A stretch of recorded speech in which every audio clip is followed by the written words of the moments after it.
My friend just proposed to the woman who cheated on her, lied about being abused, manipulated our friend group, gaslit everyone, and tried to blame me for it all. Would I be the a-hole for finally telling her this engagement is a huge mistake? My friend, 23 female, just sent me a video of her proposing to her girlfriend, 22 female, and I genuinely didn't know how to respond. I stared at my phone for a long time before finally replying with a very flat, very hollow, "Oh." It wasn't excitement, it wasn't happiness, and it definitely wasn't the reaction someone expects after sending an engagement video. It was more like my brain short-circuited. I felt caught between disbelief, dread, and a kind of quiet panic because the video in front of me didn't match the reality I've been living with for months. For some background, I met my friend, let's call her Brianna, earlier this year. We hadn't known each other very long when all of this started, maybe about 5 months total, but we bonded quickly. We hung out often, talked a lot, and I genuinely thought she was a good person. In February, Brianna met her now fiancé, let's call her Ryan, on a dating app. Their relationship escalated incredibly fast. Within weeks they were inseparable, and shortly after that, they moved in together. This wasn't originally part of some long-term plan.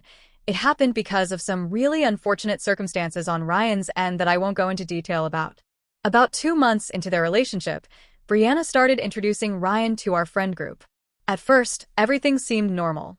Ryan fit in really well, she was friendly, funny, and shared a lot of our interests.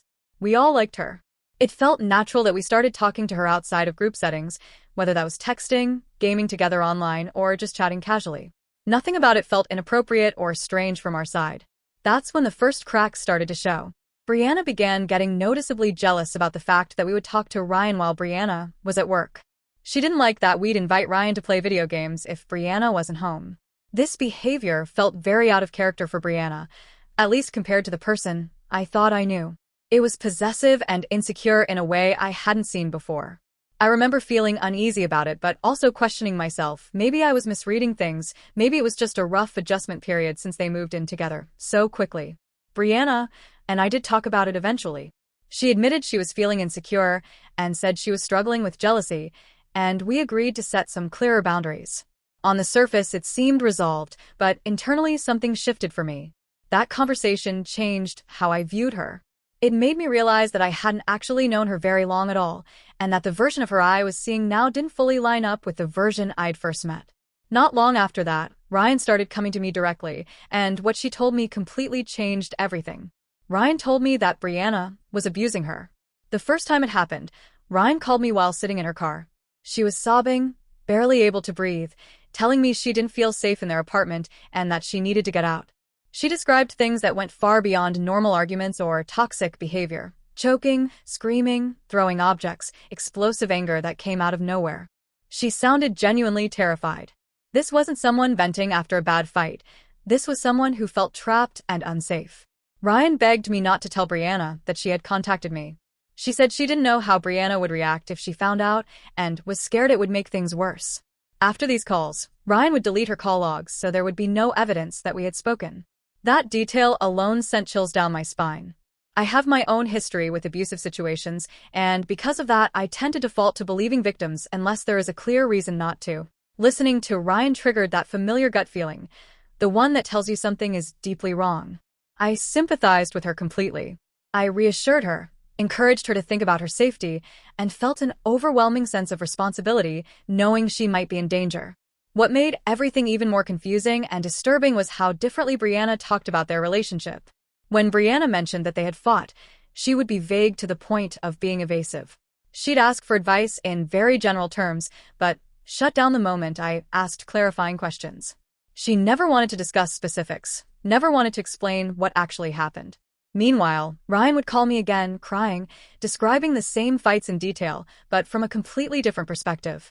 Ryan even recorded some of their arguments and sent them to me as proof. Hearing those recordings only reinforced how serious things sounded. There was yelling, fear, chaos, nothing that felt exaggerated or staged.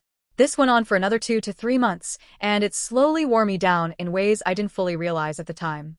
During that period, I was in almost constant emotional limbo. Ryan would reach out to me in crisis mode, usually crying, panicking, saying she needed to leave now, that things had escalated again, that she didn't feel safe. Every time she did, I took her seriously. I talked through exit plans with her, helped her think through logistics, suggested places she could stay, people she could reach out to, resources she could use. I offered rides, temporary places to go, emotional support, anything I reasonably could. And every single time, right before it was supposed to happen, she would back out. She'd suddenly decide she wasn't ready, or that things had calmed down, or that Brianna had apologized and promised to change. I would accept that, tell her I respected her decision, and try to emotionally reset myself. Then, days later, sometimes even the very next day, I'd get another call from Ryan, sobbing in her car again, telling me she had to get out, that she made a mistake staying, that it was bad again. It was a constant cycle: crisis, planning, backing out, collapse, repeat. Over time, this started taking a serious toll on me. I had my own life stressors going on: work, mental health, personal responsibilities, and this situation was becoming all-consuming. I felt like I was constantly on edge, waiting for the next emergency call. I started to feel emotionally responsible for someone I had known less than a year, in a situation I had no actual control over. Eventually, I hit a breaking point. I remember having a very direct conversation with Ryan where I told her as calmly as I could that I couldn't keep doing this indefinitely. I said something along the lines of, "I can only help you if you actually want help. I care about your safety, but I've known both of you for less than a year, and I simply cannot extend myself any further like this." I told her I was drained, overwhelmed, and that this back and forth was taking too much out of me emotionally. It wasn't said out of anger, it was said out of exhaustion. At that point, in my mind, the situation was very clear. I fully believed Brianna was an abuser. Based on everything Ryan had told me, the recordings I'd heard, the fear I'd witnessed firsthand, I didn't feel comfortable maintaining a relationship with Brianna anymore. The only reason I had stayed in contact at all was because I believed I was potentially Ryan's lifeline. Once I realized I couldn't keep playing that role, I decided to step away entirely. I sent Brianna a goodbye message that was intentionally vague. I didn't disclose what Ryan had told me, didn't accuse her of anything, didn't start a confrontation. I simply expressed that I needed distance and wished her well. That was it. As far as I was concerned, that chapter of my life was closing. I stayed in very minimal contact with Ryan for about another week after that, mostly just checking in occasionally. Then, everything imploded. It came out that Ryan had been cheating on Brianna for essentially the entirety of their relationship. When I found out, I felt sick. At that point, my understanding of the situation was this: Brianna was an abuser, and Ryan was cheating on her while simultaneously leaning on me as an emotional support system. That combination alone was enough for me to completely disengage. Regardless of who is worse, I realized that both of them were operating in ways that fundamentally clashed with my values and boundaries. I don't stand by people who lie, manipulate, or pull others into chaos like that. So I cut contact with both of them. Fully. Blocked, muted, stepped away. I needed peace. Then, out of nowhere, months later, Brianna reached out to me on a platform I didn't even realize I still had her on.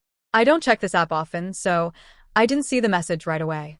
When I finally did, it said something along the lines of, "I know you don't want to speak to me anymore, but there are some things I need to know." Against my better judgment, I responded. At first, the conversation was cautious and surface level. We talked back and forth a bit, and as it went on, I started noticing inconsistencies, holes in Ryan's story that didn't quite line up. Even then, I still hadn't disclosed anything Ryan had told me. I hadn't accused Brianna of abuse. I was mostly listening, trying to make sense of things, unsure what to believe anymore. Then, one day later, everything took a turn. I received a screenshot. It was a message from Ryan to Brianna, and it completely blindsided me.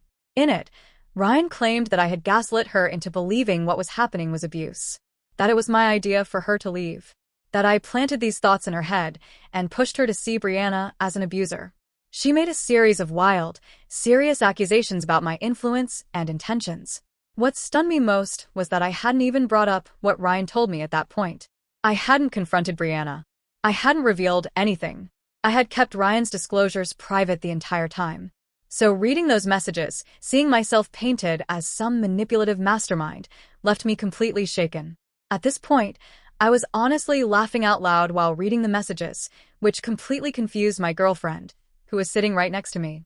She was there for every single one of the events I've described so far. She had heard the calls, seen the messages, watched me spiral trying to help Ryan, and knew firsthand that none of what Ryan was now claiming was true. The absurdity of it all hit me at once. how casually my name was being dragged into a story that had been rewritten without me even knowing.